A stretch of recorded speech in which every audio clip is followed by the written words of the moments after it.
네, 주도 섹터에 대해서 고민 많이 되실 것 같습니다. 금요일에는 저희가 반도체 관련해서 자세하게 이야기를 나눠보고 있죠. 오늘 이 시간은 유니스토리 자산운용 김장열 투자전략본부장과 함께하겠습니다. 안녕하세요. 네, 안녕하십니까. 네. 지수 상황을 보니까 좀 답답합니다. 그렇죠. 네, 거래 대금도 굉장히 좀 작은 것 같고 메이저 주체들의 수급도 아직까지도 공백이 여전히 나타나고 있는 상황이고요. 자, 먼저 SK 하이닉스에 대한 이야기를 해볼 텐데요. 이번에 실적이 잘 나왔습니다. 증권가에서 내놓고 있던 컨센서스보다도 훨씬 더 잘 나왔어요. 영업이익은 7조 원을 넘어섰죠.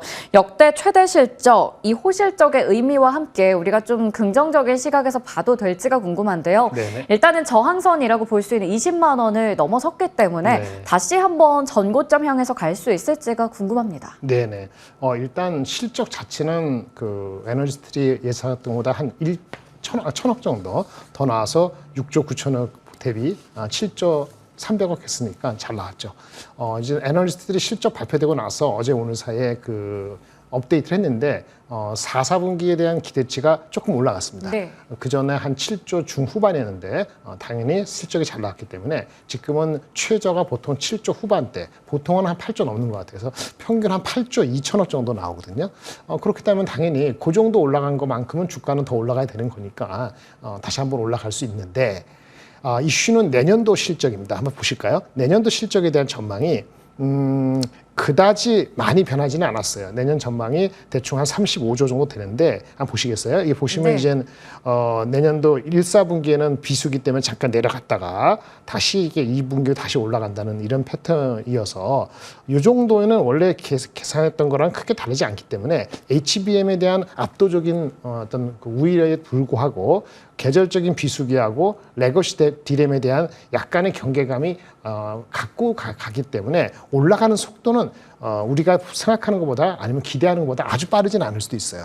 하지만 밸류에이션 상으로 봤을 때는 저번에 말씀드린 것처럼 실적이 좋아졌기 때문에 PER 배수로 한 7배, 8배 정도 가능성이 있기 때문에 한번 보실까요? 7배, 8배 정도면은 내년도 실적을 35조를 안 잡고 좀 낮게 32조 정도로 잡아서 7, 8배를 하면은 그게 22만 원 플러스 알파가 됩니다.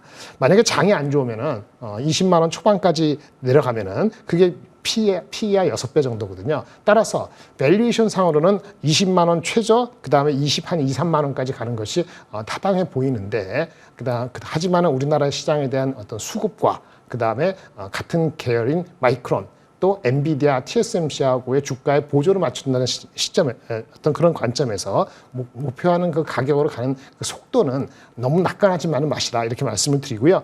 장중에 이제 저항을 받아서 조정을 받는다면은 말씀드린 것처럼 가치는 어느 누가 하더라도 목표 주가는 20만 원 이상이 물론 일부 외국계 증권사는 내년도 실적에 대해서 뭐 20조밖에 안 잡힌다 이렇게 되는 부분이 있는데 그런 부분에 의견을 듣는다면은 뭐 20만 원까지 가는 게 어려울 수 있고 오늘 갔던 것이 고점일 수도 있어요. 그래서 제가 봤을 때는 속도는 느려도 아마도 그 비수기를 크게 문제가 삼지 않으면은 상승 기조에 아직은 남아있다 이렇게 말씀을 드릴 수 있겠습니다. 네.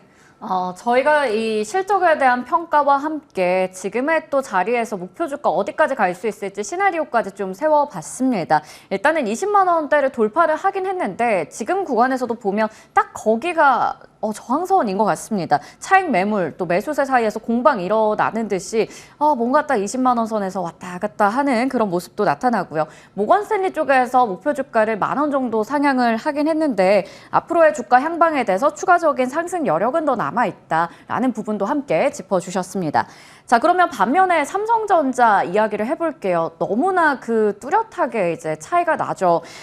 오늘도 신저가를 쓰면서 도대체 진바닥은 어딘가 그 바닥을 얘기하기 아직도 이른가? 뭐 이런 의구심이 자꾸 들게 됩니다. 네. AI 칩의 생태계 안에서는 아무래도 SK 하이닉스의 그 HBM에 좀 많이 뒤처지는 모습인데 계속해서 그러한 메모리 실적의 양극화가 이 두 기업 사이에서 지속이 된다고 생각하세요? 네, 당분간은 그럴 것 같습니다. 네.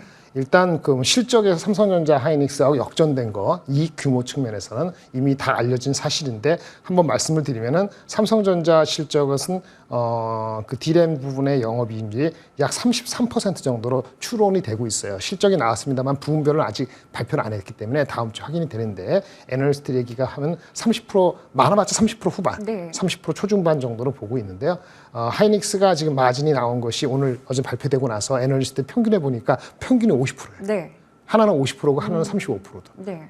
이게 3년 전, 5년 전, 10년 전에 삼성하고 하이닉스 뒤바뀌어 있는 상태였는데 네, 완전히 네. 뒤바뀌었거든요. 그렇네요. 낸드는 뭐 비슷비슷합니다. 10% 네. 중반이니까. 따라서 이거는 뭐죠? HBM의 효과가 거의 다예요.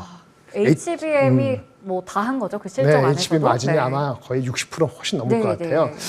그래서 이게 지금 아직 삼성전자 콜이 아직 안 났지 않습니까? 네. 뭐 내일이라도 난다고 할 수 있겠습니다만 그런 정황이 어제 없는 상태에서는 네. 올해까지는 아니고 심지어 내년도 상반기에는 나오느냐 네. 이러고 있기 때문에 캐탈리스트가 별로 없다는 게 가장 큰 문제입니다. 그래서 뭐 너무나 많은 얘기를 해서 좀 지겨우실 수 있는데 삼성 하이닉스가 지금 아까 뭐라 그랬죠? 7조 나왔는데 네. 4분기 실적이 8조 플러스 알파 정도로 네. 기대한다고 했잖아요.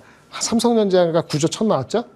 회사 전체적으로. 네. 근데 4분기 실적에 대한 기대치가요. 낮게는 8조 5천억부터 네. 많게는 11조예요. 반도체만 있는 게 아니라 휴대폰 다 합해서. 네, 네. 반도체만 따져서는 그냥 2등이고. 네, 네. 그래서 다 합쳐서 잘못하면은 삼성하고 하이닉스가 삼성 토탈과 네. 하이닉스 토탈과 거의 비슷할 수도 있어요. 네. 아주 이상한 상황이 나올 수 있기 네, 때문에 네. 돌파구는 몇 가지 없습니다. 이 약간 이런 이제 콜 통과되는 거 말고 나오려면은 개혁에 해당될 수 있을 정도의 조기 개편. 네, 네. 누구 몇 명 가르는 게 아니고 근본적으로 바꿀 수 있는 그런 네. 것을 할 수 있냐 삼성이. 그게 가장 크고요. 아쉽지만은 그래도 할 수 있는 건 주주 환원 정책이에요.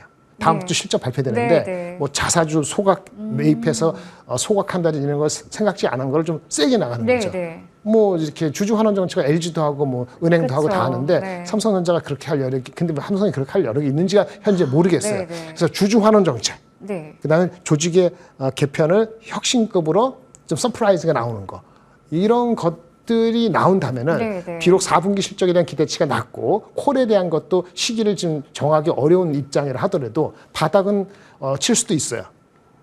근데 그렇지 않은 상태에서는 이게 제가 예전에 한 달 전부터 계속 나와서 바닥이 worst case는 worst case가 아닙니다. 네. worst case는 저도 몰라요. 네. 근데 worst case로 제가 경험상으로 53,000원까지도 내려갈 가능성을 완전히 배제할 수 있다고 네. 없다고 말씀드렸는데 지금 모양새는 거기 거의 뭐 8분 능선까지 8분 능선이 아니죠. 비슷하게 가고 있는 거잖아요. 네. 안타까운데 그래서 아까 말씀드린 그런 뭐 주주 환원 정책, 콜 아니면 뭐 조직 개편 이런 것이 늦게 나면 늦게 날수록 이슈가 되는 거고 지난주에 말씀드린 건 외국인이 그 73,000원대에 샀다고 추정되는 작년에 그 물량하고 기관 물량하고 해갖고 손절매가 58,000원이면 걸린다는 그런 네. 계산으로 추정된 게 한 3천만 주 정도 있었거든요. 근데 어저께 한 1,000만 주가 나왔어요. 네. 오늘도 한 5, 600만 주 이상 나오죠. 그러면 이제 반 나간 거예요. 네. 그럼 반 남아있다는 거예요. 그럼 그 기술적으로는 그 반 다 나오거나 네. 그 나오기 전에 좋은 얘기 나와서 주가가 다시 올라가면 안 나올 건데 네. 주가가 안 올라가고 조치가 없으면은 그 나머지 반 물량도 스스로들 불안해한 거잖아요. 그런 시간과의 싸움으로 좀 돌입했다라고 말씀을 드려야 될 것 같습니다. 저희가 삼성전자 이야기는 항상 좀 나누고 있는 것 같은데 좀 시간과의 싸움, 뭔가 뚜렷하게 지금의 추세를 돌릴 만한 모멘텀을 기다릴 수 있을 것인가 거기에 항상 물음표 달고 이야기 나누는 것 같습니다. 다음 주에 또 자세한 실적과 관련된 이야기 있을 텐데 거기서 말씀해 주신 것처럼 굉장히 막 드라마틱한 뭔가 경영과 관련된 뭐 조직 개편이라든지 아니면 주주 환원에 대해서 굉장히 강한 기조를 드러낸다든지 이게 일단은 뭐 하나의 포인트가 될 수는 있다 그러면 말씀해 뭐 주셨네요. 3% 네. 5% 이렇게 오르는 건 문제도 아니죠. 많이 내려갔으니까. 네, 알겠습니다. 그럼 마지막 질문으로 넘어가겠습니다. 확실히 이 삼성전자를 향한 외국인들의 매도세가 지속이 되다 보니까 우리 증시도 함께 그 영향을 크게 받아가잖아요. 지수 기여도가 높은 쪽이다 보니 어쩔 수 없죠. 국내장이 뭐 2,600 회복하는가 싶더니 또다시 네. 이렇게 내려와서 박스권 횡보 이어갑니다. 경계할 만한 변수, 기대 요소 어떤 네. 게 있을까요? 일단 저는 그 전망을 지난주까지 갖고 있던 2,500, 2,710에서 이번 주 들어오면서 낮췄습니다. 네. 2,450, 2,660이고요. 하단이 더 내려갔네요. 네, 하이닉스하고 삼전의 컨콜에서 서프라이즈가 있다면 다시 올릴 수도 있다라고 말씀했는데 하이닉스가 실적은 잘 나왔습니다만 뭐 특별히 서프라이즈가 없고 아까 말씀 삼성전자 서프라이즈가 있다면 닥칠 수 있지만 그렇지 않으면 당분간은 2,600 중반이 현실적 목표인 것 같고 변수는요. 최근에 한국을 둘러싼 지정학 긴장 요인이 할인 요인입니다. 네. 그리고 미국 시장도 많이 올라갔으면 제가 보기에는 미국 시장도 아주 편하게 계속 가기에는 조금 체크 앤 밸런스가 있을 것 같아요. 네. 밸류에이션 상으로 PE가 22배이기 때문에 물론 고트 엔비디아처럼 탄탄한 주식은 네. 계속 산다고 하지만 어쨌든 간에 고점 논란이 있는 것도 부담스럽고 네. 삼성전자를 말할 것도 없고 근데 전통적으로 11월까지 주가가 못 가면은 네. 12월, 1월은 IT, 한국이 많은 IT가 비수기예요. 네. 그리고 AI는 잘 된다고 하잖아요. 네. 근데 넌 AI, 그러니까 레거시는 아직 회복이 안 되고 있고 네. AI 중에서도 내년을 바라볼 때는 온 디바이스 AI가 잘 돼야 되는데 그거에 대한 기대치는 한풀 꺾였기 때문에 이게 제가 봤을 때는 이제 주식에 대한 기대치를 전반적으로 낮추는 것이 현실적이지 않는가라고 보고요. 환율이 또 높은 거, 낮은 거 빨리 잡혀야 되는 건데 네. 그것도 우리나라 성장률이 낮다 보니까 그 원화가 이제 약세가 될 수 있는 거죠. 그것도 사실은 단기적으로 외국인이 또 들어오게 하는데 좀 주저하게 만드는 요소가 되고 있는 거죠. 이런 것이 한국을 둘러싸고 있는 요소고요. 그러다 보니까 종목은 좀 좁혀야 될 것 같아요. 네. 미국을 하시든 한국을 하시든 종목은 키 종목 5개, 3개 정도로 진짜 내가 다시 산다면 이 주식을 살 것인가 이런 생각을 가지고 다시 점검을 하시는 것이 필요하지 않을까라고 말씀을 드리겠습니다. 네, 지금은 뭔가 시장에 있어서 기대할 만한 것들보다는 좀